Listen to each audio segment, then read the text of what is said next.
Hi, Sue Sizer. Sue is from Dandenong Casey Titans. Is that right? We're going to introduce everybody, so get everyone to introduce themselves. Ruby's going to do that, so we can do that. I'm going to try and share the screen because, speaking of technologically challenged, I work with 3 screens and the sharing sometimes doesn't like it when I have my laptop and 2 big screens. So I'll just give it a whirl and see how we go. So you need to tell me what you can see. So Working on my end. at the moment, we've got your slide and your Secret notes. Now that's perfect. That's exactly what we should be seeing. I just learnt to do that because you call swap displays and it goes pink. Look at you. Yes, you've done that perfectly. Perfect. That's great. All right then. So Ruby's actually going to open this evening's session. So I'll hand you to Ruby. Right, Rubes? Yep. Thank you to the Victorian State Committee for the invitation to speak to you this evening. I've probably met some of you before, but for those that don't know me, my name is Ruby Lawler. I am 26 years old and have been involved with Special Olympics for 11 years now. I am a member of the Gladstone Club and enjoy assisting in fundraising for our local club, as well as being involved in swimming as both an athlete and event organiser. I am currently the athlete representative on the Special Olympics National Board. Susie is helping me with tonight's presentation. Susie wears many hats for Special Olympics, but is wearing her Unified Leadership Coordinator hat tonight. If we could just take a couple of minutes and get people to introduce themselves. If you can tell us your name, what club you represent and role you hold, and what excites you about Unified Leadership. That would be great. If you are a little shy, you can also use the chat window function to introduce yourself.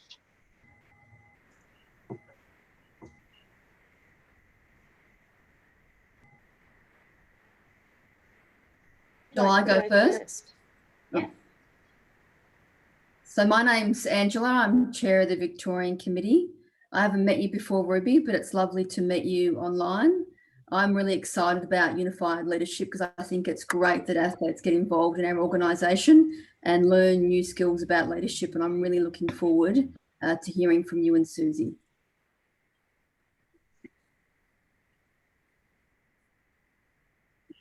I'm happy to go next. My name is Alberto, and I'm part of the Barwon Club, and I'm the club secretary. It's lovely to meet you, Ruby and Susie. And yeah, I'm looking forward to hear what you guys have to share with us. Thank you. Right, who'd like to go next? I'm Lisa. I'm the Ovens and Murray secretary, and I'm really excited to hear everything you've got to say, Ruby, because I want to encourage lots of athletes from our club to become involved in the leadership program.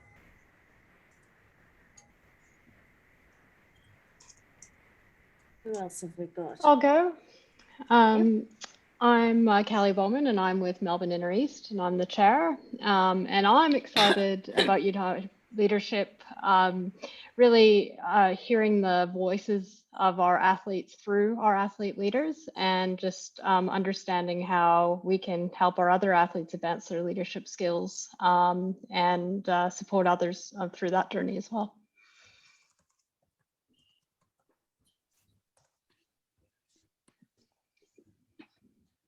Lee, did you want to go next?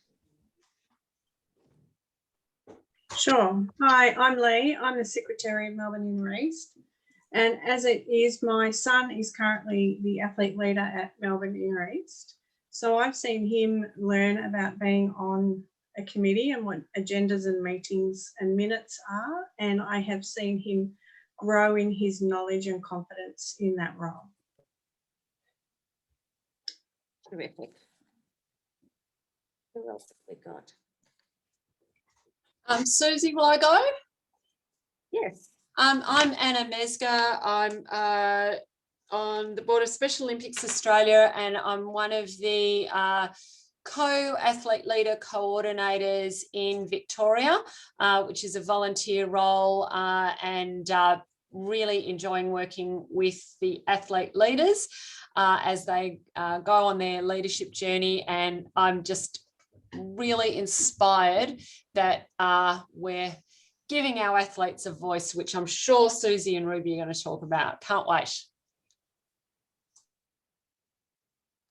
Thanks, Anna. Thank you, Anna. Elizabeth, is it? I'm Elizabeth Wilkes. I'm the Secretary of Melbourne North, and I endorse what everybody else has said. That's almost like a ditto. Yeah, it is. And young Matt, tall Matt. G'day, my name's Matt Volk. I'm the President of Law Enforcement Torch Run Victoria, and keen to listen and learn tonight about how Torch Run can do a better job to have athlete leaders doing some of the, or more of those public facing and speaking roles for us, which we know you do so well. So looking forward to being part of the night. So thanks, Ruby. Thank you. And I'll get Kirsten to introduce herself, because the role that Kirsten plays with Ruby is an important role for athlete leaders. So. Hi, everyone. I normally don't have to speak, so this is interesting. I normally sit in the corner as an observer. I am Ruby's mentor, so I help Ruby with preparation and then to debrief after events like these ones. So I do normally just sit here on mute listening to everyone, so I will go back on mute. And I just have to acknowledge the amount of work that Kirsten has done in the lead up to this. She's helped Ruby develop her talking points for the presentation. So that's the role of the mentor, which means that you know, I didn't have to do it, and Kirsten and Ruby have worked together as a team for quite a few years now. So it's a very effective team. Okay, Rubes, we'll keep going, Ruby. Yep. Thank you for sharing. I look forward to sharing this journey with you.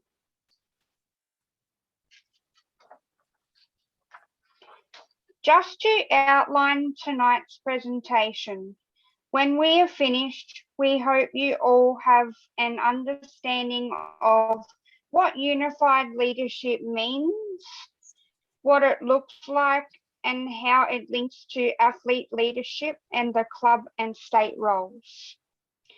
We hope to raise awareness that we all have non-inclusive behaviours and what changes we can make so that we are supportive of change that will enable inclusion for athletes at all levels of Special Olympics Australia. You have been invited to this session because you are leaders within Special Olympics Australia. We know that to make change, leadership is important, and we need strong, inclusive leaders at all levels of this organisation. I'll now hand over to Susie to get us started. Thanks, Ruby. So we've got a few things to get through tonight, and it is quite a bit of talking, but we have got a bit of a mix up to get you to share your thoughts with us as we go. So you, me, and others without intellectual disabilities are usually the ones who play a major role or a minor role, because we've all come from spaces where we've interacted with people with intellectual disabilities in our families or in our jobs, in our volunteer roles. But there's still quite a few things that we do, probably unknowingly, I would say, in creating or maintaining barriers to inclusion. And it's about reflecting on ourselves and how we can actually remove some of those barriers as we go. However, we are the ones that are responsible for positive change. And that makes us the target audience for unified leadership training. So training people with an intellectual disability to become athlete leaders is important, and that will never change. We will always have to do that. But if we really want to truly break down barriers, we need to focus on people without disabilities, because what we do and don't do can have a huge influence on the opportunities that are available for people and athletes with intellectual disabilities within Special Olympics. So this is where unified leadership comes in, helping support and create strong, capable, inclusive leaders within Special Olympics and beyond. So we are sort of looked at as leaders in this space. And so it's up to us to actually create those opportunities. The world can and needs to learn a lot from leaders with intellectual disabilities. And we need your support to make sure that as a movement, we can actually show the rest of the community how to do that.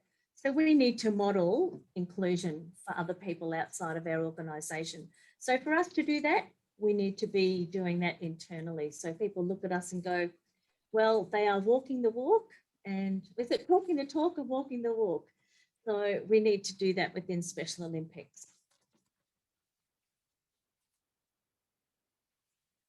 When we talk about unified leadership, it's actually a new term that we've used. It's a bit beyond just being inclusive. It's actually looking at leadership abilities. So it's going to look at an approach that we need to integrate into all that we do within Special Olympics.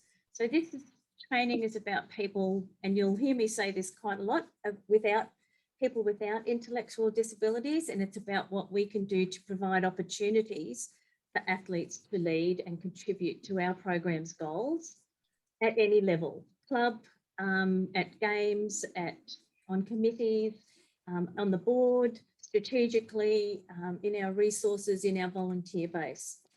Our unified leadership teaches leaders of all abilities to value and learn from each other. So we need to be able to understand that we have things to learn from athletes as much as they have things to learn from us. And we need to create environments where people with athletes with intellectual disabilities can succeed in meaningful jobs and roles. And we'll talk a bit more about what that looks like a bit later. Through athlete leadership, we train athletes in skills and knowledge to lead, but it's no longer enough on its own. We have trained a lot of athletes, and the biggest barrier that we come up against is that we train them and they've got nowhere to go, because at club level and at state level, games, whatever, there's not enough understanding about what athletes can do. And this is part of our process now, is to upskill all of the people without disabilities who are involved in the organisation about how we can include athletes at all levels. So we need leaders, athletes without, or leaders without intellectual disabilities to take responsibility for creating those environments so athletes have the chance to succeed. Any questions or comments that anyone would like to make at this point? Am I hitting a few notes for people? Hitting the right tone? Yes? Silence is golden. Yes, Susie, doing a marvellous job. Keep going. Okay, I'm going to hand you back to Ruby, who's going to talk us through the next slide. Thanks, Susie. We know in the past there have been barriers to inclusion, and we want to start breaking these down. It starts with understanding what real, meaningful inclusion is. The slide on your screen shows 3 levels of inclusion that we are talking about this evening. Diversity 1, Diversity 2.0, and Inclusion 3.0.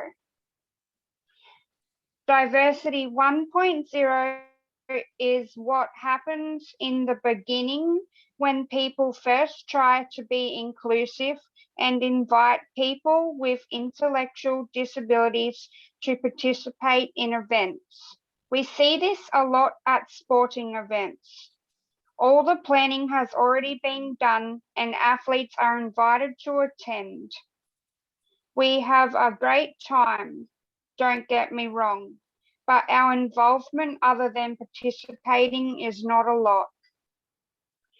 This was probably my experience as an athlete when I first joined Special Olympics. Diversity 2.0 is the next step. Our level of involvement is slightly more in that an athlete might be asked to make a speech, open an event, or present medals. We are asked for our input to make things better, but still all the heavy lifting is done by others. These changes provided a better experience for athletes and allowed us to develop some great skills, but we can improve on that.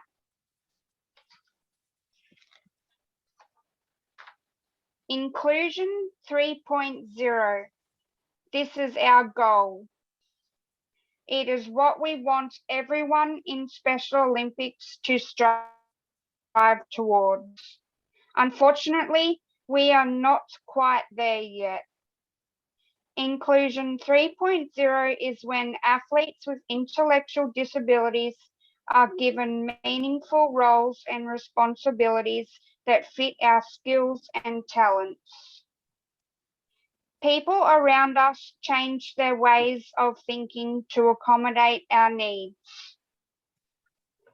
We are currently working on this in my local club. Later this year, we are holding a unified sports carnival. This is something we have done in the past. However, this year, athletes in the club are taking over more and more responsibility for the planning and running of the event. We are involved in making bookings, approaching businesses for support, hosting information sessions for other sporting groups that will attend, and arranging publicity. We are doing this alongside leaders without an intellectual disability. Going forward, we would love to see athletes taking a real leadership role in all Special Olympic events, whether they are fundraising or sporting events. In summary, the leadership gifts and skills of people with intellectual disabilities are often underestimated and undervalued, and this needs to change. This is why unified leadership focuses attention on leaders without an intellectual disability. Next slide, please, Susie.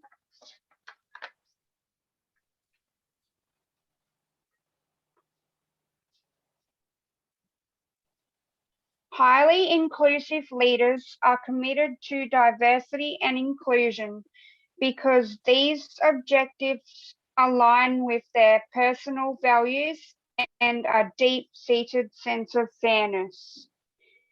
Everyone is important, everyone is valued, and everyone can play a role. Inclusive leadership starts with the leadership team, of which you are all part of. We need to encourage more and more people to get involved and come on our journey.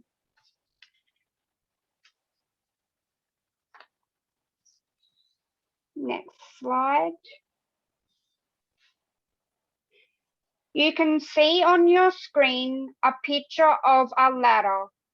This ladder represents our club to the top. Our journey to inclusion 3.0 through unified leadership. You can see the lower levels don't really include us. We are not involved in decision making. It might look like we are, but we really aren't. You can see as we climb higher, we get more involved. Our voices are heard and meaningful participation increases. How high we can climb depends on leaders without an intellectual disability being willing to change how they do things. So people like me who have an intellectual disability can reach their potential. Not every athlete will be the right match for every job that needs doing, and that's okay. This is our partnership. It's the same as not every person without an intellectual disability is perfect for every role. It comes down to our individual skills, talents, and interests. Athletes must have the skills to match the role or the potential to develop the skills over time. If an athlete has the capacity and just needs a little support, then staff, board members, leaders without an intellectual disability have the responsibility to provide that support. Thank you. Before we go on, has anyone got anything that they'd like to share about those particular set of slides? Does it make sense to everybody, even just a thumbs up to what we're looking at trying to achieve? Yeah, great. Okay, so this slide actually looks at what we need to achieve our leadership, what we need to have to achieve our leadership vision. So creating an environment for meaningful opportunities for everybody. So we equip the athletes with personal and professional skills through athlete leadership training. If we don't do this, leaders without intellectual disabilities will continue to consciously or unconsciously underestimate the potential of the athletes with intellectual disabilities, and therefore they limit their impact. What we all know, and we've all been front and centre, is that when Susie Bennett-Yeo talks, it's nowhere near as impactful as if Ruby Lawler talks, or Mia Treadwell, or Harry Metzger, or any of the athletes that have gone through and done any public speaking. Their voice is much more powerful in this space than ours. So some of the best practices came out of a report, which is an interesting title. It's a 2018 Heydrich and Struggles report, which happens to be the name of the author. And the best practices in this space around people without intellectual disabilities advocating is that advocating for disability inclusion starts at the top, and it comes from the top. So from our board through to our state committees and our club committees, volunteers at club level look to the state committees for that leadership in advocating for inclusion. So for people to, for athletes to succeed in the organisation, the culture, a culture that must be in place has to accept, not only accept their presence, but embraces it. So it's not about just having them at the table. We need to embrace what they have to offer and learn from them. An interesting quote that comes out of this particular slide is that we are only as disabled as our environment. And we talk about this, the obvious kind of example is that a building isn't A person isn't disabled if they stand in or they're in front of a building and they use a wheelchair for mobility. They're not disabled if they can get into the building using a ramp. But as soon as we put steps in front of that building, they're disabled. So it's up to us to create those environments where the athletes aren't disabled, where we can actually embrace what they've got to offer in the environment that we are in at the moment in our sporting games, the whole gamut of all of our program areas. Great mentors, obviously we need people to lead, and great mentors were frequently mentioned in this study that as a key element to success. So as leaders within the organisation, we need to be mentoring people coming through when new volunteers start, when new athletes start. We need to be mentoring them and saying, this is how we view athletes. They are part of the organisation. They are part of our leadership. They're not someone that we just provide a service for. We actually work with them to make our programs better. So as you can see, educate leaders without disabilities so they truly know how to include athlete leaders and let them lead. And at the same time, developing the skills and leadership knowledge and expertise in people with intellectual disabilities. So the next stage that we're going to look at is to talk about athlete leadership, because we've talked about the training of athlete leaders and how it fits with unified leadership. So athlete leadership is the giving of skills, training of athletes, recognising their leadership capabilities and their potential, and then giving them the skills to develop. So to give you a bit of an understanding about athlete leadership, it's important to understand that it's not a program, and we never refer to it anymore as the athlete leadership program, because that implies that it's a standalone program, and it's not. It's part of everything that we do.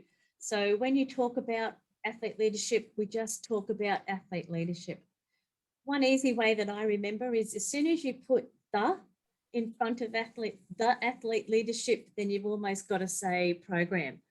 But if you don't refer to it as the athlete leadership, you just refer to it as athlete leadership, then we cease to think about it as a program. So people look at it and go, well, it's just like athletics or basketball or swimming. It's just a program that you do separately. So it's not a standalone program.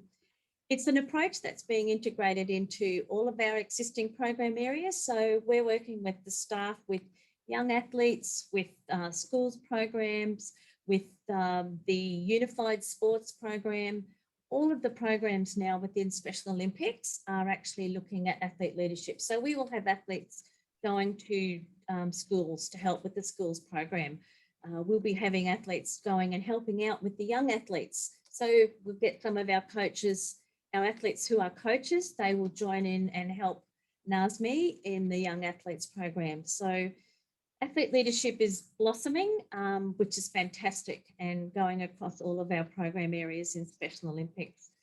And it's leaders at all leadership levels. So it's at, as I said, across all of our programs. So it's games, it's not just committees, it's our games, it's our fundraising, it's our outreach programs, it's about going to schools, it's about being role models, putting our athletes out there, or putting the athletes out there to be role models for other people, for families, to see that someone with an intellectual disability has a really strong capacity for leadership given the opportunity.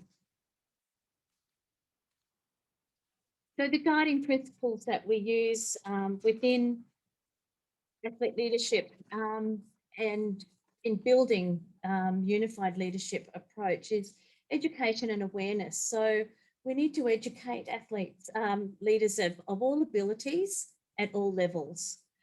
So, you know, I think everyone needs to be open to this type of leadership training or education, understanding what it means and being able to put it into practice.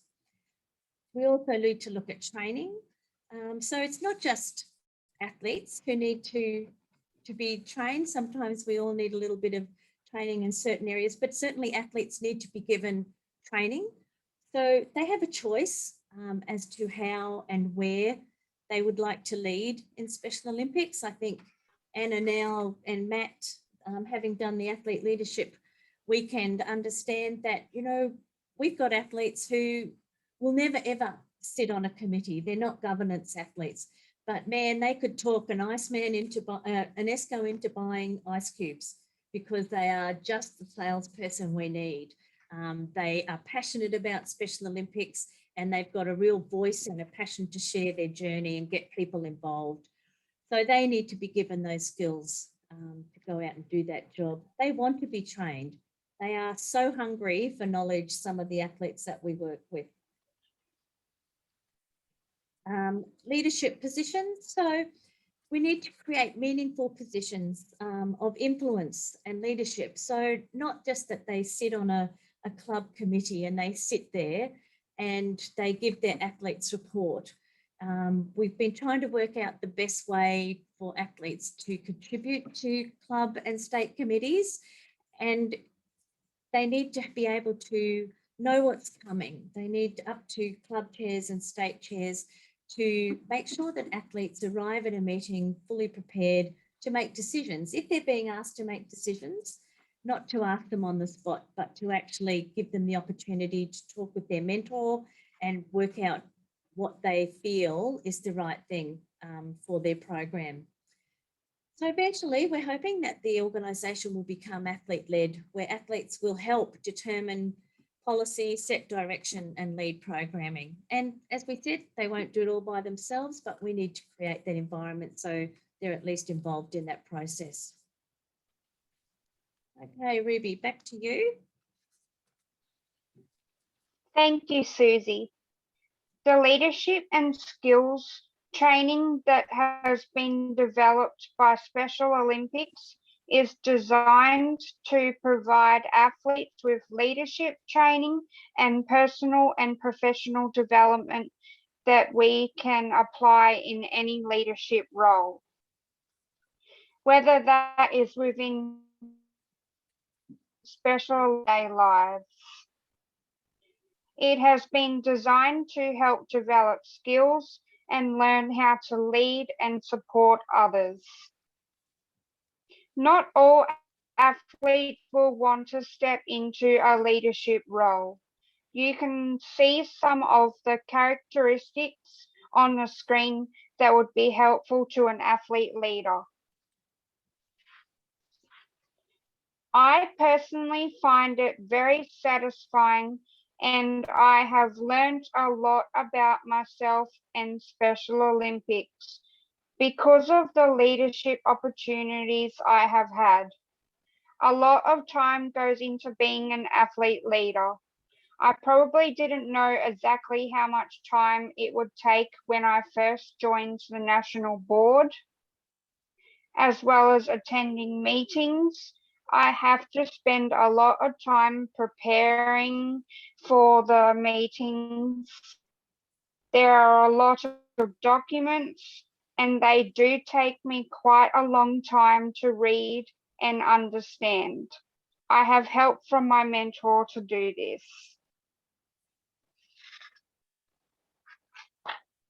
Before COVID, the meetings were full days in Sydney, but that would take me an extra day either side for travelling. At the moment, board meetings are via Zoom, but they can be 4 hours long, which isn't ideal as it can be quite difficult not being face-to-face with other people.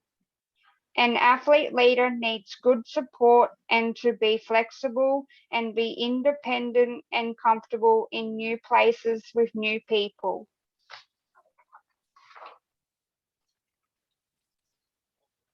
Okay, so Ruby mentioned mentors, and we've met Kirsten at the beginning of the meeting. And what we've done, and we have these documents, Anna has them in terms of the skills that we look for in mentors and what capacity they will need to, what they sign up for, some of the jobs that they need to do. So they usually work one-on-one. If that's a governance athlete, that's probably a big enough job for one mentor. However, if it's an ambassador role with an athlete, I actually mentor 3 or 4 athletes because it's not as work intensity is not as great as it is with the governance athlete who works on a committee that may meet once every 2 months or once a month. We like mentors to stay in contact with athletes because it's quite a close relationship, and they are obviously responsible for answering to the State Athlete Leadership Coordinator, attend athlete leadership training courses. Probably one of the most important things is that they're not directly related to the athlete. And that's for a number of reasons. It doesn't matter how old you are, how capable you are, what job you have in life, what position you hold in life. Your mother can never be your mentor, or your father can never be your mentor, because as soon as they are, you revert to that parent-child relationship. At 45, at 50, I was always still my father's little girl, and it didn't matter what I did in life, I was always going to be that to him. So it's important that we don't have anyone who's directly related. Also, part of I guess the great thing about having a mentor is it's someone outside the family group.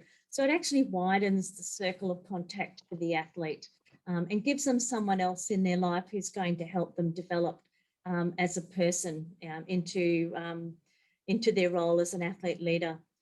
So there's some of the skills there, fairly, I would say, normal in terms of what we're asking of mentors. Again, we have certain skill levels that we require, good organisational skills, good oral and written skills, because that's what one of the jobs they'll be helping athletes develop. A knowledge of computers and email, given our current circumstance around the country. Obviously, our means of communication have changed quite drastically. They need to be enthusiastic as well as impatient, have good communication skills, and respect athletes as partners and leaders. If you can't have a drink with an athlete or a meal with an athlete or have an argument with an athlete or agree to disagree and have that relationship as an equal, then, that's probably, a mentor role is probably not one that you're going to be happy in. We put over the age of 25 because we feel as though we need to respect the age of the athletes and what we're asking the mentors to do. As a 40-year-old athlete, I don't know that they would be very happy or would get terribly much out of being mentored by a 19-year-old. So we've sort of gone with the 25 years of age to ensure a bit of life skill from the mentors. Is that you, Ruby, or is that me again? I think this is you, Ruby. I think that's me. Yeah. Yes. I know we have been talking a lot. We would like to ask for everyone listening to have a think about what some ways you as Special Olympics leaders can engage athletes in meaningful roles within your club or state, and share them with us now. So you all have to come off mute and think about and share with us 1 or 2 roles that you can think of that an athlete could be involved in as a leader. Well, I was thinking, because we are going to have 2 new athlete leaders join the state committee, and I was thinking that one of the things I might ask them to do is pick a special project that they might like to do, something that they're passionate about, or some change they want to happen, and that can be their special project they can work on and keep the committee updated as to their progress. Perfect. That'd be great. Great.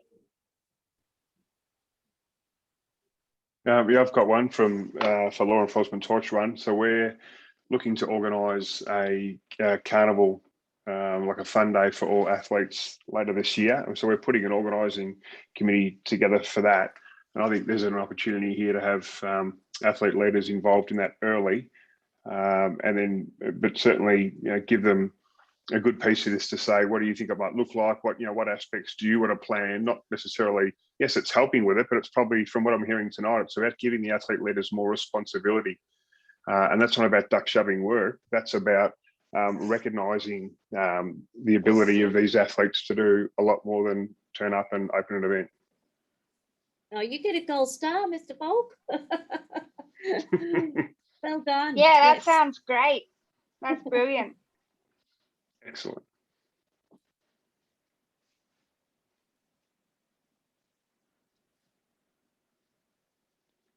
Anyone else? Alberto, Lee, Lisa?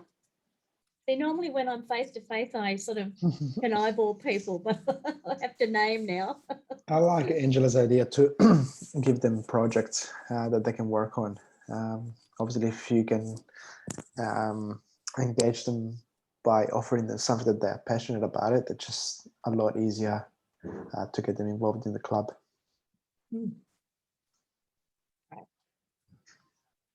Definitely, yes. Sorry, Elizabeth? They just have to want to be involved, you know. They're not just there for the sport or because mum and dad would like some time off. Very true. So, Elizabeth, what are you, the secretary or the club chair?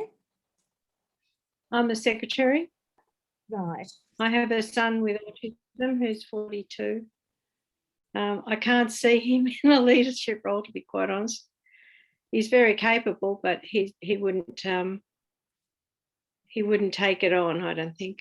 No. His anxiety would be too high. But there's others in the. We're a very small group, very small. We've only got 20, I think. So, and they range in age from about 13 to 80 something. So there's a limited choice of people that we could encourage into that role. There's a one or two, but they really would need strong guidance. Yes, and that's where the mentors are quite crucial. And, you know, there's a lot of different places that mentors can come from. And we'll, you know, Anna and Matt and I have talked about those places. It's not about being able to hit one institution like a university or, you know, one group in particular. It's about reaching into the athlete's world, finding out what they like and finding someone who can and match them up, really, buddy them up with someone. So could we send ideas to you of an athlete that might want to be involved in that, and you would find a suitable mentor, or how are you thinking this is going to go? Do we have to find that mentor too? I think it's, well, in my opinion, it's up to the club to find the mentor. You can talk with your state athlete leadership coordinators in terms of potential places to look. We have gathered them from one lady. Her mentor is actually someone she works with, and they've known each other for a very long time. Donna understands Nicole, you know, all her foibles. She understands how she best learns, how she best operates. And so Donna is a great mentor, and she works with Donna. And we've had them come from another sporting group. So if they're in another group, then there might be someone involved in that group that is interested, someone from their workplace, someone who's a friend of the family who has known the athlete for a long time and is interested. And then there's ways of, you know, accessing. We found some very good mentors through retired school teachers. They are university of the third age, that kind of thing, where there are retired people with great skills and just looking for something that they can do that's not overly time consuming, but involves them being involved in their community. So there's quite a few different spaces you can go into, but it's really up to the club, because that's at clubland, that's where it actually all happens, and where athletes are probably the most involved, I would say. Anna, what are your thoughts?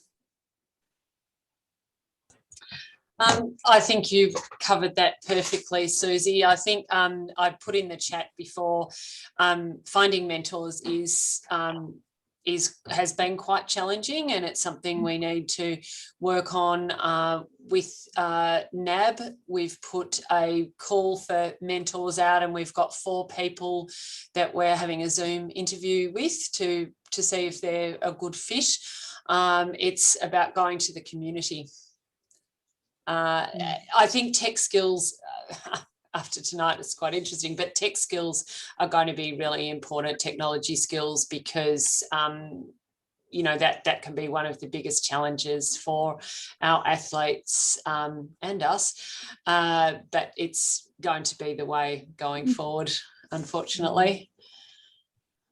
And I think with the and even managing like tonight, it was you know, it's important that we don't get anxious about those sorts of things, because they do happen to the best of us. And if you are mentoring an athlete, then it's really important just to go, it's okay, everybody's struggling, and we'll just hang tight and try a few different things. So yeah, it's about how we deal with those situations. Totally. Some things are out of our control, but that's great. Anyone else like to share some roles?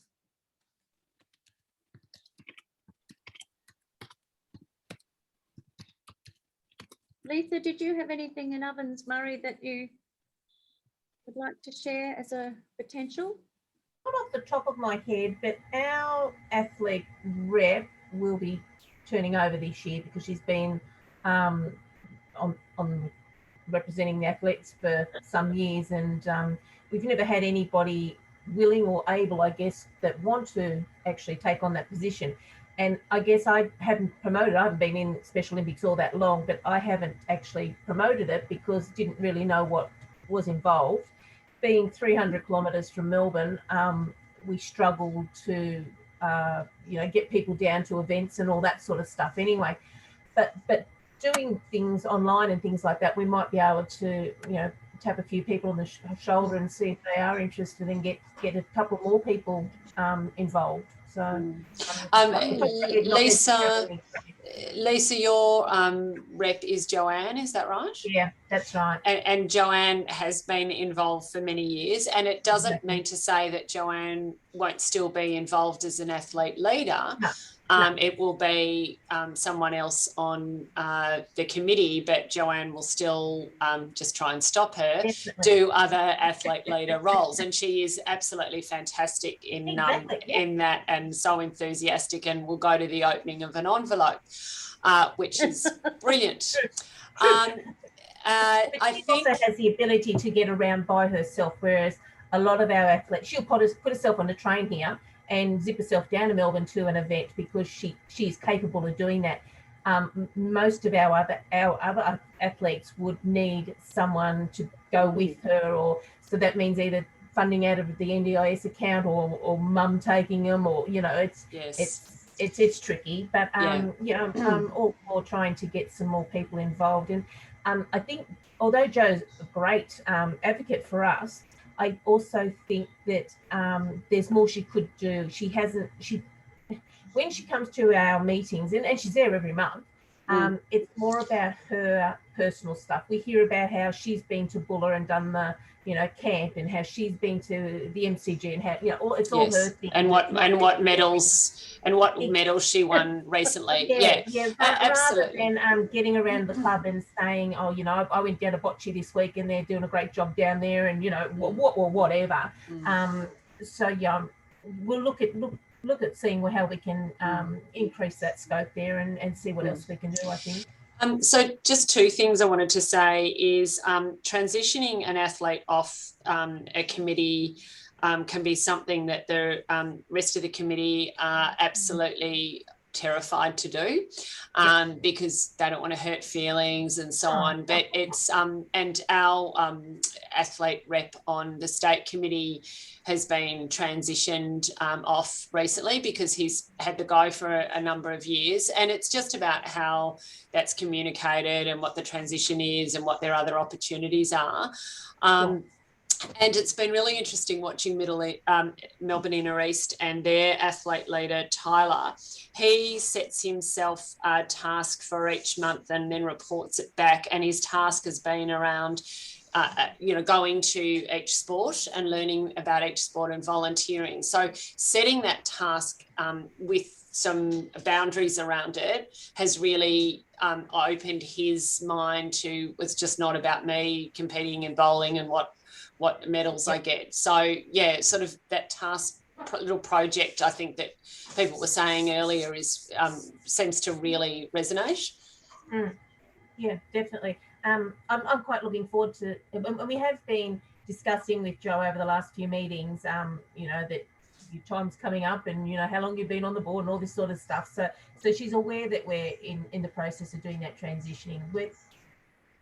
I won't say whether it's sunk in, but yeah, we talk about it regularly just to let her know what's going on and that AGM's coming up and things might change and all that sort of stuff. So and it might be that if Jo is in a position, or if I know that some athletes have mentored the next person to come on, so they might do a crossover meeting together. So Jo could be the one that introduces the next athlete on the committee to the committee, and so it's sort of a handing over of the baton. So yeah, suddenly just not here one meeting and not the next, but to actually do the transfer of in front of everybody. Do you just have the one leadership person on your committee, or as in one person comes to the meeting, but you have many leaders in your club, but you just have one on your committee? Is that how it works? One or two. Yeah, one or two. Yeah. And then there's all those other brilliant athlete leader roles like assistant coaching, helping with fundraising. If you had a big club, you might have a committee, a subcommittee of athlete leaders, and then you've got the one person that sits on the committee. I mean, that's something for the future that it'd be great to aim for. We'll talk about that pathway, because that is part of the pathway for athletes. So I'm just conscious of time, and I do love the discussion. So we'll just go through, and then we can have a chat at the end around some of the roles and things. So Ruby, did you want to take up the conversation again? So I will flip the slide on your screen has just a few that we came up with, and it's great that most of those have been suggested. That shows we are all on the right track. If we ask what roles can an athlete leader take on in your club or state, the answer is easy. For every job a volunteer does, an athlete can do all of it or part of it. Great. So as you can see, there's a range of, sorry, I have hay fever. It's just driving me crazy.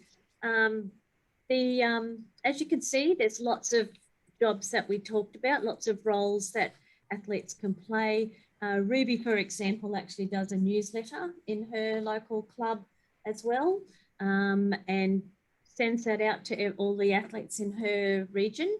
So there's lots of jobs that can be done.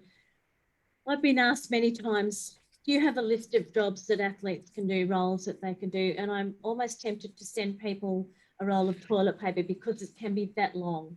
So that's why we came up with for every job a volunteer does, an athlete can do part of it or all of it, because then people suddenly go, oh, well, that's pretty easy, because everyone knows what they do and what part that an athlete can help them with.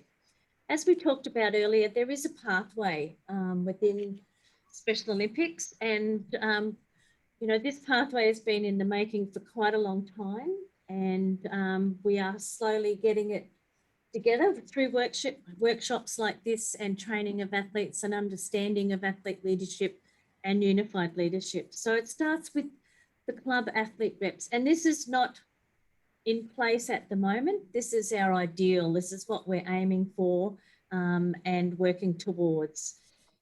So we have all the club athlete reps within a state. And for example, Queensland, those athletes who sit on clubs actually formed, and Anna talked about an athlete input council or a reference group. And that's what that group is there. They actually form an input council, which is AIC. So every state would have an athlete input council made up of the club reps, athlete reps. Those groups, the athlete reps from each state committee would then form the Special Olympics Australia Athlete Input Council. So that becomes a national reference group full of athletes that's made up of athlete leaders from each state. They then become the Special Olympic Athletes reps. That group would then vote for a person to actually represent athletes on the SOA board. So we're hoping that eventually an athlete will come through this pathway and end up on the board with enough experience and time spent at club level, at state level, and then at national level to be able to sit on that board as a functioning, unified leadership position on the SOA board. And they would be an elected representative of that group there. They then actually are nominated. They have to go, they're all subject to the same policies and procedures that you all are as committee members. So that board director would need to go to the nominations committee for the board and be accepted and then ratified at the AGM, which is the same for any board director.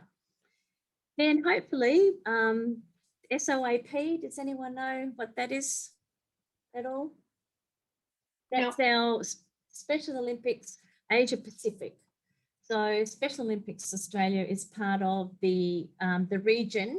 There's 7 regions in Special Olympics International, and Australia sits in the Asia Pacific region. So we have all the Southeast Asian countries, all the islands, New Zealand, Tonga, Samoa, New Guinea, and then Australia. So we sit within the Asia Pacific region, and they have an athlete input council, which is you get to sit on by invitation.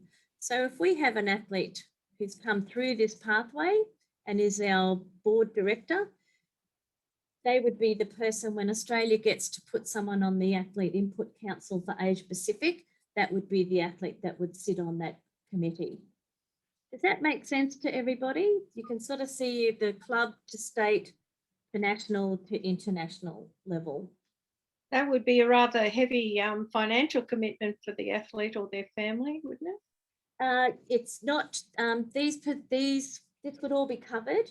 In terms of going to Asia Pacific conferences, they're usually held in Singapore because that's where our office is, our Asia Pacific office, and that's all covered by Asia Pacific.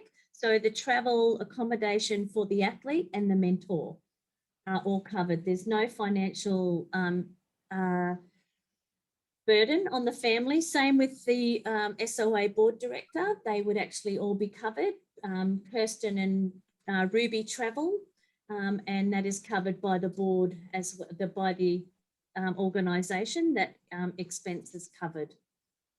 So, you know, there shouldn't be a financial burden on the family at all, Lisbeth. So that's rather nice to be in that position, actually. Okay.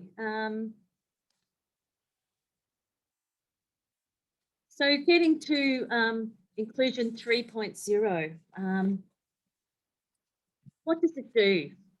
Building from sport. So we actually look at athletes' skills on the sporting field, and that's normally where we identify their leadership capacity, because we always know that there's someone on the team that stands out, or we notice that somebody is very good, you know, supporting the team. They might not be the greatest player, but they are certainly the motivator, or they are the most organised, or they ensure that the athlete who is not terribly capable in some areas is being included in the field of play. So those leaders sort of rise to the top.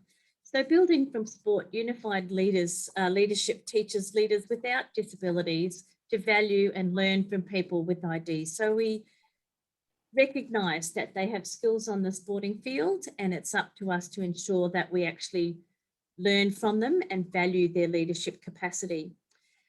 The direct result of unified leadership is for us to make changes and to create environments. And I can't stress enough about our responsibilities as able-bodied people or people without intellectual disabilities. It's on us to make changes and to create environments. And what's the end goal? The end goal is where people with intellectual disabilities get opportunities to have meaningful jobs and roles within our organisation and become part of its leadership, and not just, as I said earlier, just not the people we provide a service for. So Ruby, what's the call to action? Yeah. One of the messages we want to leave with you today is the athlete motto for unified leadership. About us, but not without us.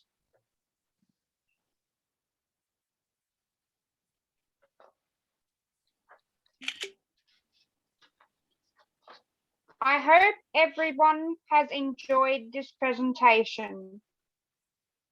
I hope you are all excited for our future and are filled with ideas on how we can make the change. If I can leave you with these, I want you to see the possibility in people like me. Believe that we can contribute to the goals of Special Olympics. Believe that athletes with an intellectual disability can bring a unique perspective that we can develop and lead programs. To do that, we need you, the leaders without an intellectual disability within Special Olympics, to change the way you lead. Don't just give us a seat at the table or invite us to attend an event to give a speech. Enable us to lead, give us a chance to partner with you to lead. I guarantee we will surprise you with what we are capable of and what we can achieve together. Thank you.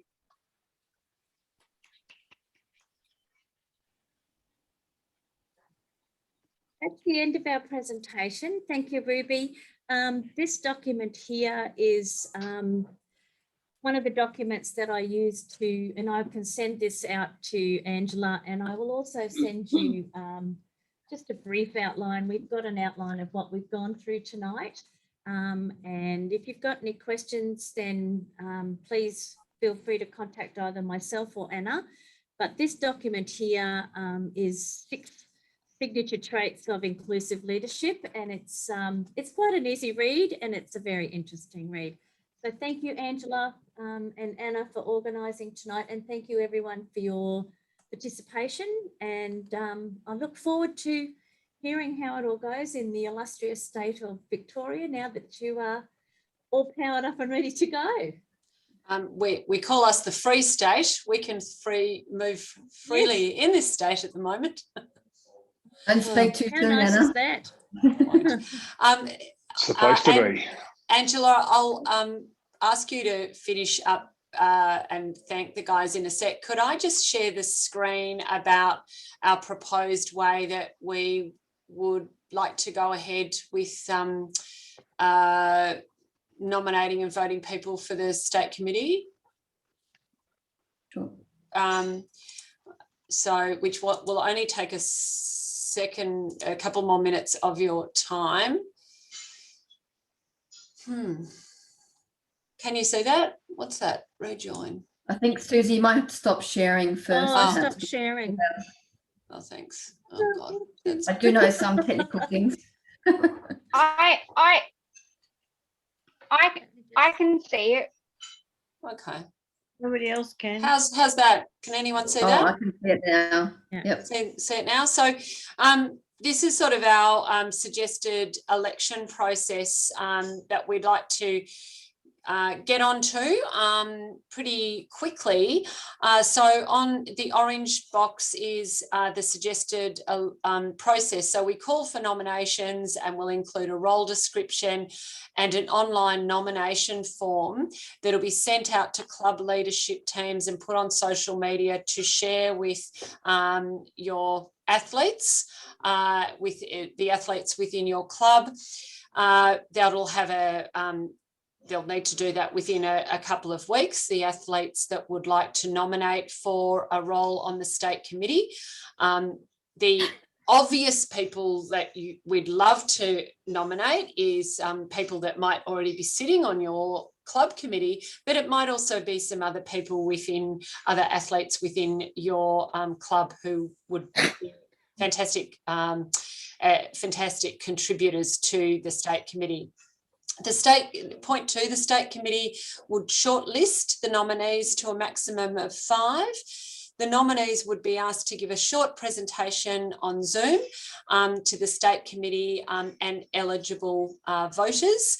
And eligible voters would be asked to cast an anonymous vote via email to the state chair within 24 hours of the presentation. Now, we have been listening and learning all about unified leadership. So we think the following people should be the people that vote the athlete leaders onto the state committee. And we think it should be the 2021 athlete leader cohort, of which there are 20 athlete leaders going through that, I'm going to call it program, but it's a year-long leadership development. And then the other voter would be one athlete leader from each of the Victorian Special Olympics clubs would also have a vote. So there'd be 32 possible people that vote for the up to 5 nominees. So that is the suggested process that we would go through. Any questions or comments on that? No, that's great. I saw that email, Anna. And over the weekend. I'm sorry it was so late. Yes. No, that's all right. And it's great that you looked at the voting, because there was, I think you actually had the state executive voting as well. And yes, I think that taken that you're off. quite right. Yeah, thank you. Yeah. That was going to be my only suggestion. No, that's good. Yep. So the state committee would do the shortlisting based against the criteria, but then it would the state committee wouldn't vote. The state committee would say, we'd love any of these 5 people to be on, and then it's up to the athlete leaders in our community to make that choice. So the state committee would just say, yes, these are the guys who have the prerequisite or the requisite skills and knowledge that we're looking for. And I just wanted to let you know too that that athlete that sits on your state committee, or the 2 athletes that sit on your state committee, will actually end up being the athletes on the SOA Athlete Input Council, because we're at the moment putting together an email to send out to all state chairs to say that they have to nominate an athlete to the SOA Athlete Input Council. And that athlete will actually be required to sit on their state committee to be eligible to be on the Athlete Input Council. So that's how we're hoping to get our Input Council up and running with athletes that are actively engaged on the state committee. So Susie, what's our time frame then? Have we got a time frame to get we're just trying to work through that. Yeah, because you know, Matt from South Australia is not quite there.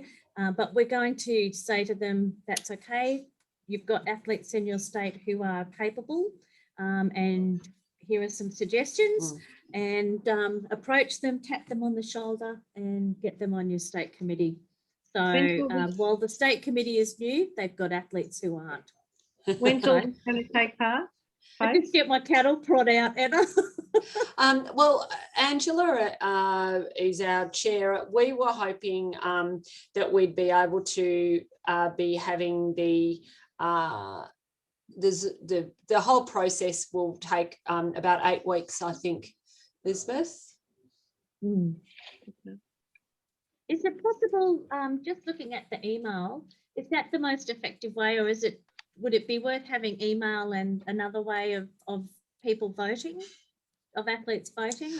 We're going to do a little. Really... We're going to do a little sneaky Microsoft form. Perfect. Oh, you love your forms. I love my forms, but I want it.